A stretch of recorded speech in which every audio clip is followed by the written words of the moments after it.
Have you ever heard of a donkey that spoke to its owner?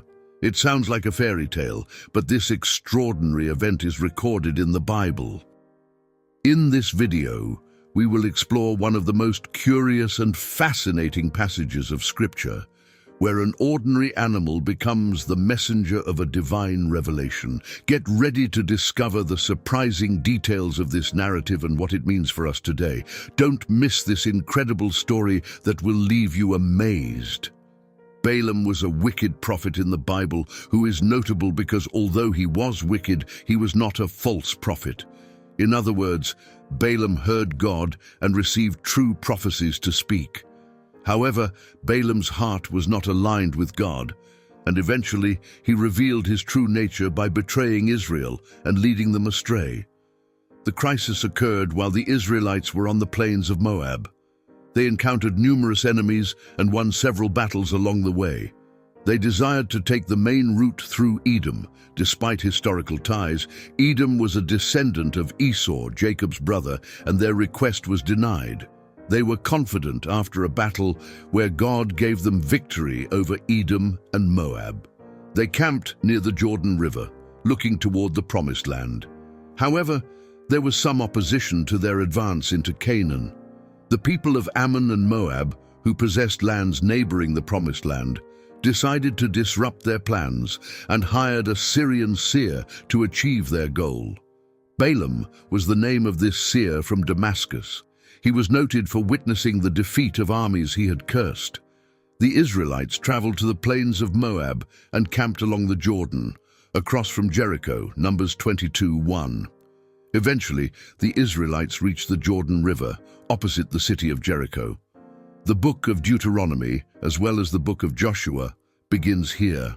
However, instead of covering the more famous events to come, the next chapters of Numbers follow the actions of two men named Balak and Balaam.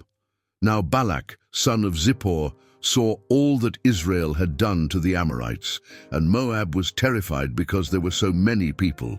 Indeed, Moab was filled with fear because of the Israelites.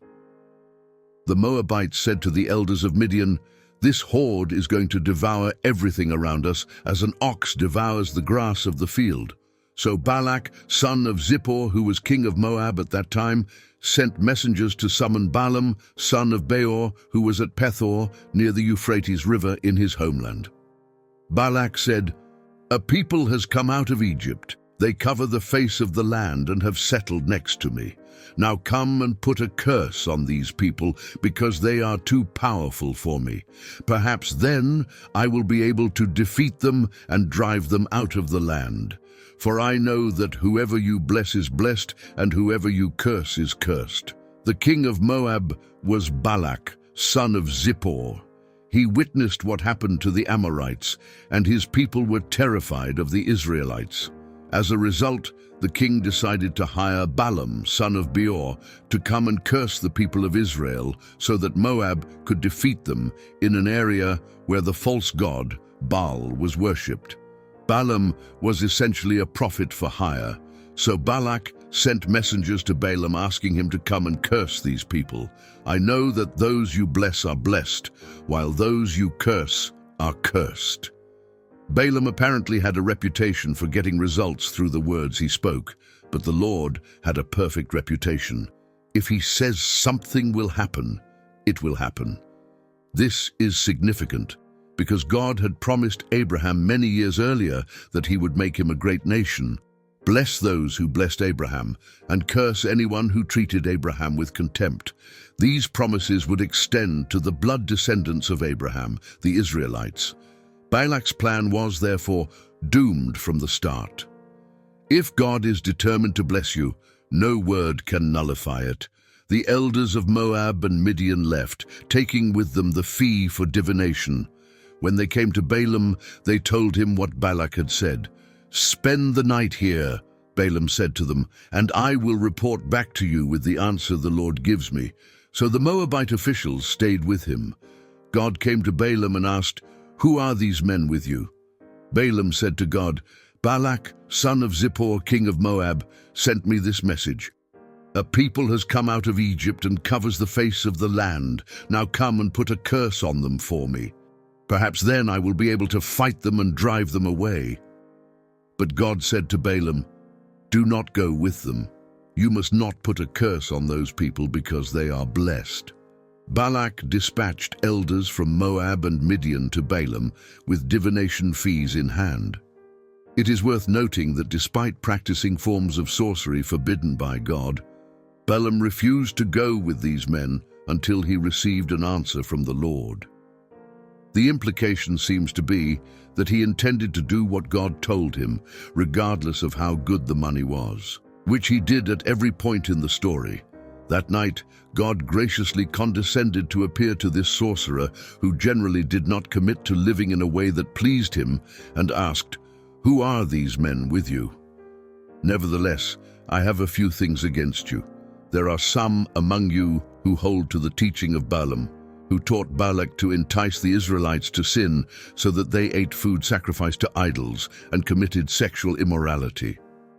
Balaam relayed what he had been asked to do to Israel, and God warned him not to curse his people whom he had blessed. The next morning, Balaam got up and said to Balak's officials, "Go back to your own country, for the Lord has refused to let me go with you." So the Moabite officials returned to Balak and said, "Balaam refused to come with us." Then Balak sent other officials, more numerous and more distinguished than the first. They came to Balaam and said, "This is what Balak, son of Zippor, says. Do not let anything keep you from coming to me, because I will reward you handsomely and do whatever you say. Come and put a curse on these people for me." But Balaam answered them, "Even if Balak gave me all the silver and gold in his palace, I could not do anything, great or small, to go beyond the command of the Lord my God. Now spend the night here, so that I can find out what else the Lord will tell me." That night God came to Balaam and said, "Since these men have come to summon you, go with them, but do only what I tell you." Balaam did what he was told and sent his guests away empty-handed, but Balak would not take no for an answer. He sent officials more numerous and of higher rank than the others, promising an even greater reward if Balaam cursed Israel as requested. Balaam and his donkey. Balaam got up in the morning, saddled his donkey, and went with the Moabite officials. But God was very angry when he went, and the angel of the Lord stood in the road to oppose him. Balaam was riding his donkey, and his 2 servants were with him. As Balaam and his donkey were on their way to meet Balak, they encountered God, who was so enraged that Balaam was going to Moab that he appeared on the road as the angel of the Lord to oppose him. In 2 Peter 2:15, we learn what provoked this unexpected reaction. They have left the straight way and wandered off to follow the way of Balaam, son of Beor, who loved the wages of wickedness.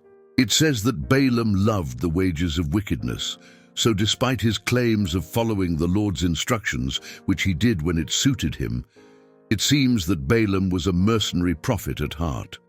Although God had given Balaam permission to accompany the elders of Moab, God knew the man had no regard for Israel and was willing to curse Israel for the reward, despite God's instructions. When the donkey saw the angel of the Lord standing in the road with a drawn sword in his hand, it turned off the road into a field. Balaam beat it to get it back on the road. Then the angel of the Lord stood in a narrow path through the vineyards with walls on both sides. When the donkey saw the angel of the Lord, it pressed close to the wall, crushing Balaam's foot against it. So he beat the donkey again. Then the angel of the Lord moved on ahead and stood in a narrow place where there was no room to turn, either to the right or to the left. When the donkey saw the angel of the Lord, it lay down under Balaam, and he was angry and beat it with his staff. Then the Lord opened the donkey's mouth, and it said to Balaam, "What have I done to you to make you beat me these 3 times?" Balaam answered the donkey, "You have made a fool of me. If only I had a sword in my hand, I would kill you right now." The donkey said to Balaam, "Am I not your own donkey, which you have always ridden to this day? Have I been in the habit of doing this to you?" "No," he said. This duplicity in the prophet resulted in the peculiar and humorous scene between an animal with a keen spiritual sense and a human being who was spiritually as dumb as a rock. Balaam's donkey got spooked on the road when it saw the angel standing in the way with a drawn sword in hand. Balaam beat it to get it back on track, eager to receive his payment. God unexpectedly and supernaturally opened the donkey's mouth. After this situation repeated twice, it asked, "What have I done to you to make you beat me these 3 times?" Don't miss the conversation that follows between a faithful donkey and an unfaithful prophet. Then the Lord opened Balaam's eyes, and he saw the angel of the Lord standing in the road with his sword drawn. So he bowed low and fell face down. The angel of the Lord asked him, "Why have you beaten your donkey these 3 times? I have come here to oppose you because your path is a reckless one before me. The donkey saw me and turned away from me these 3 times. If it had not turned away, I would certainly have killed you by now, but I would have spared it." Balaam said to the angel of the Lord, "I have sinned. I did not realize you were standing in the road to oppose me. Now, if you are displeased, I will go back." The angel of the Lord said to Balaam, "Go with the men, but speak only what I tell you." So Balaam went with Balak's officials. Finally, God opened Balaam's eyes to see the angel of the Lord who was blocking his way. When Balaam bowed in worship, the Lord explained to the prophet that his stubborn donkey had saved his life. Balaam, discontented, began to think clearly and offered to return home. But God decided to show his glory to the Moabites and Midianites, while also blessing his people through Balaam. So he told Balaam to accompany the men, but to say only what God told him. When Balak heard that Balaam was coming, he went out to meet him at the Moabite town on the Arnon border, at the edge of his territory. Balak said to Balaam, "Did I not send you an urgent summons? Why didn't you come to me? Am I really not able to reward you?" "Well, I have come to you now," Balaam replied, "but I can't say whatever I please. I must speak only what God puts in my mouth." Then Balaam went with Balak to Kiriath-Huzoth. Balak sacrificed cattle and sheep and gave some to Balaam and the officials who were with him. The next morning, Balak took Balaam up to Bamoth Baal, and from there he could see the outskirts of the Israelite camp.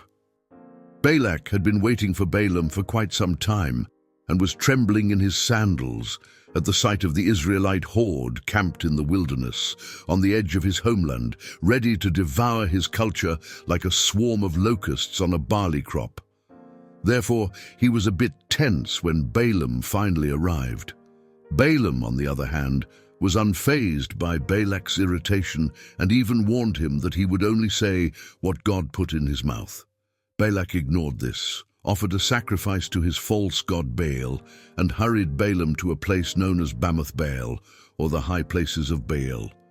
Balak was thus invoking an idol to curse Israel and expected Balaam to act as his spiritual megaphone. Balaam said, "Build me 7 altars here and prepare 7 bulls and 7 rams for me." Balak did what Balaam said, and the two offered a bull and a ram on each altar.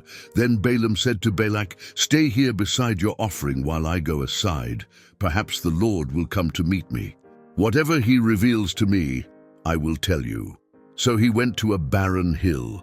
When they arrived, Balaam instructed Balak to build 7 altars and prepare 7 bulls and 7 rams. After offering the sacrifices, Balaam instructed Balak to stay behind while he climbed a deserted hill to seek the message the Lord might give him. This is incredible. Balaam repeatedly declared that he could do nothing without God's approval, the Creator whom the Israelites worshipped. And yet Balak never objected or complained, saying, "What are you doing consulting the God of the Israelites? They are the adversaries I'm paying you to curse." Clearly, he didn't believe in the Lord's word on the matter and didn't care about what the Lord had to say. God met with him, and Balaam said, "I have prepared 7 altars, and on each altar I have offered a bull and a ram." The Lord put a word in Balaam's mouth and said, "Go back to Balak and give him this word." So he returned and found him standing beside his offering with all the Moabite officials. Then Balaam spoke his message. "Balak brought me from Aram, the king of Moab, from the eastern mountains. Come," he said, "curse Jacob for me. Come, denounce Israel. How can I curse those whom God has not cursed? How can I denounce those whom the Lord has not denounced? From the rocky peaks I see them, from the heights I view them. I see a people who live apart and do not consider themselves one of the nations. Who can count the dust of Jacob, or number even a fourth of Israel? Let me die the death of the righteous, and may my final end be like theirs." God met with Balaam, essentially putting a message in his mouth for Balak, who was waiting for the prophet's return with all the Moabite officials. The first of Balaam's 4 poetic messages, or oracles of blessing over Israel, was then delivered. First, he reminded himself why he was there. He had been summoned to condemn Israel. However, he questioned how anyone could curse those whom God had not cursed and denounce those whom the Lord had not denounced. Then he reflected on Israel's vast population, a fact that was almost certainly common knowledge, and declared that even being identified with Israel in death was a blessing. Balak said to Balaam, "What have you done to me? I brought you to curse my enemies, but you have done nothing but bless them." He answered, "Must I not speak what the Lord puts in my mouth?" This clearly was not what Balak had in mind when he hired Balaam to curse his adversary. He was stunned by what came out of the man's mouth and felt betrayed. He said, "I brought you to curse my enemies, but look how you have blessed them." Balaam's only response was, "Must I not say exactly what the Lord puts in my mouth?"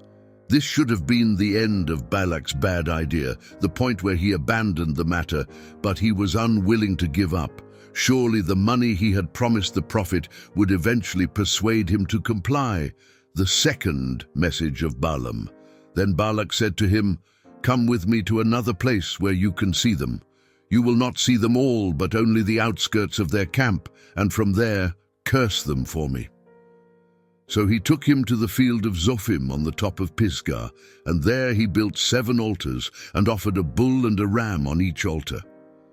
Balaam said to Balak, "Stay here beside your offering while I meet with him over there." The Lord met with Balaam and put a word in his mouth and said, "Go back to Balak and give him this word." So he went to him and found him standing beside his offering with the Moabite officials. Balak asked him, "What did the Lord say?" Balak reasoned that a change of scenery would be beneficial for Balaam, so the Moabite king led the sorcerer to the field of watchmen on top of Mount Pisgah, where Balak built 7 altars and sacrificed a bull and a ram on each, hoping to persuade his God to curse Israel. Balaam once again stepped aside to seek the Lord, who put a message in his mouth. Surprisingly, when the prophet returned, Balak even asked, "What did the Lord say?" He evidently expected that the God of the Israelites would finally decide to curse his own people. Then he spoke his message. "Arise, Balak, and listen. Hear me, son of Zippor.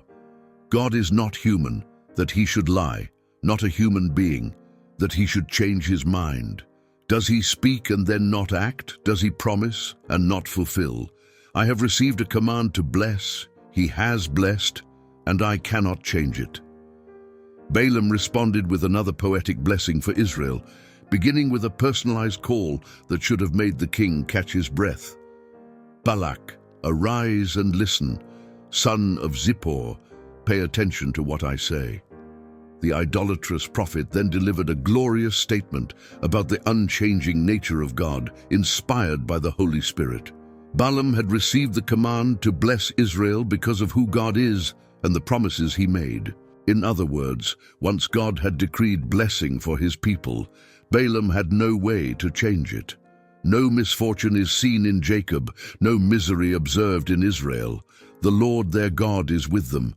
The shout of the king is among them. God brought them out of Egypt. They have the strength of a wild ox. There is no divination against Jacob, no evil omens against Israel. It will now be said of Jacob and of Israel, "See what God has done." The people rise like a lioness. They rouse themselves like a lion that does not rest till it devours its prey and drinks the blood of its victims. Then Balak said to Balaam, "Neither curse them at all, nor bless them at all." Balaam answered, "Did I not tell you I must do whatever the Lord says?" Balaam continued by saying that since God had brought Israel out of Egypt, the nation had the strength of a wild ox. It was a force against which no magical curse or divination, like the tricks Balak was trying to employ, could work. When Balaam finished his speech, Balak basically told him, "Look, if you can't say something bad about Israel, don't say anything at all." But in this matter, Balaam was working for a greater king. The third message of Balaam. Then Balak said to Balaam, "Come, let me take you to another place. Perhaps it will please God to let you curse them for me from there." And Balak took Balaam to the top of Peor, overlooking the wasteland. Balaam said, "Build me 7 altars here and prepare 7 bulls and 7 rams for me." Balak did as Balaam had said, and offered a bull and a ram on each altar. Balak seemed to be a slow learner or a desperate leader, and he was willing to try his plan for the 3rd time. He led Balaam to a 3rd location, reasoning that perhaps it would be acceptable to God to curse the people from there. The people of the ancient Near East, where these men lived, believed that certain gods had power over specific geographic areas. This makes it less surprising that Balak believed a change of location would change the results he was hearing. But he was never asked to curse Israel because, as he explained to those who hired him, he could only say what God told him to say. It was customary for a diviner to curse the adversary before a battle, so Balaam was asked to curse the Israelites. His only motivation was the reward that would be paid. However, he proved unable to curse Israel and instead blessed it. He could not help himself. Balaam declares that God will bless and multiply Israel. The narrative also includes the incredible story of the talking donkey that refuses to move when it sees an angel in its path. Balaam beats the donkey for refusing to move, and the donkey finally explains why. Those who question whether this occurred should remember that animals can be possessed by good and evil spirits. 2 biblical examples are the serpent in the Garden of Eden and Jesus casting out demons into the pigs. The message is clear. The animal understands more than Balaam. Now, when Balaam saw that it pleased the Lord to bless Israel, he did not resort to divination as at other times, but turned his face toward the wilderness. When Balaam looked out and saw Israel encamped tribe by tribe, the Spirit of God came on him and he spoke his message.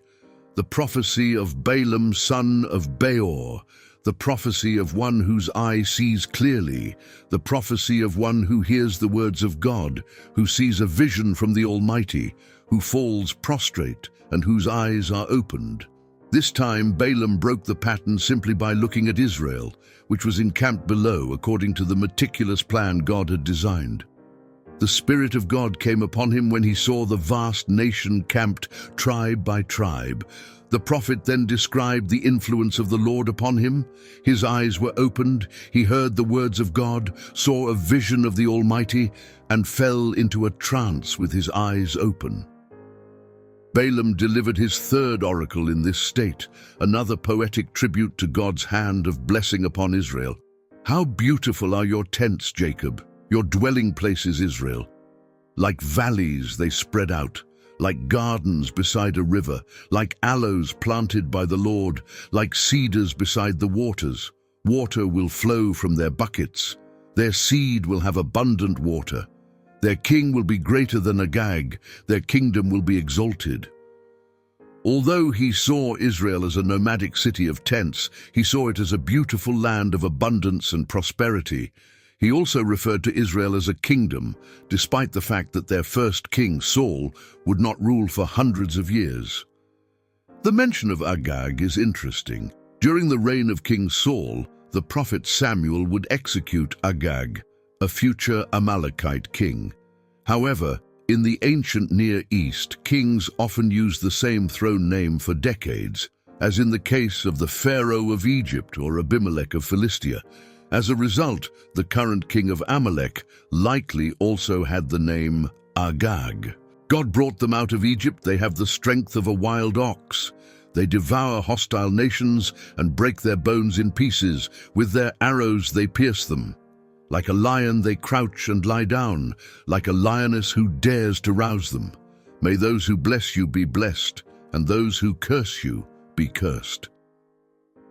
Balaam emphasized God's strength in bringing Israel out of Egypt and defeating hostile nations ahead of them in the rest of the oracle. This was exactly what Balak feared. Balaam ended with a chilling proclamation: those who curse Israel will be cursed. King Balak had sealed his own fate by attempting to curse Israel.